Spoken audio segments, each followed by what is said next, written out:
Hey guys, it's Bilal from Pacific Workers, Northern California's #1 workers' comp firm. We're serving all of Northern California with offices throughout the Bay Area, as Sacramento and Central Valley. Check us out at www.pacificworkers.com. And today we are going to address what happens if you get a bad report from your doctor.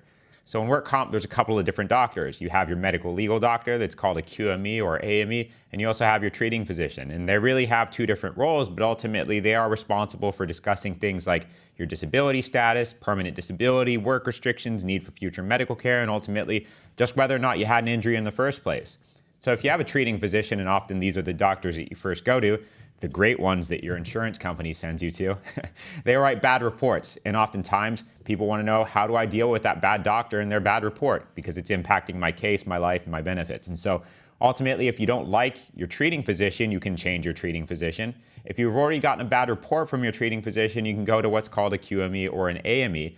AME is really just if you have a lawyer, but it would be a QME if you're unrepresented. And you can choose a doctor from a state-issued panel to combat the opinion of your treating physician. You can also recommend getting a second opinion consult within the medical provider network, which you are entitled to.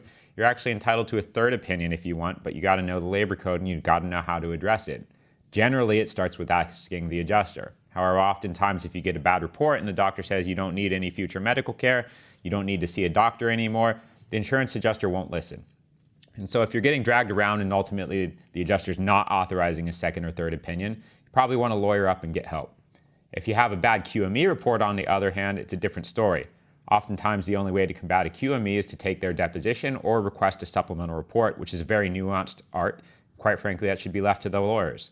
If you need help and you don't want to get a lawyer, you can always contact Information and Assistance. However, Information and Assistance, it's kind of like going to a public defender. You're not really getting that specialized attention that you'd get if you were actually being represented directly by a lawyer. So they are good people doing good things at the board, and they are helping people out, but really for specialized help, I would recommend you contact a lawyer.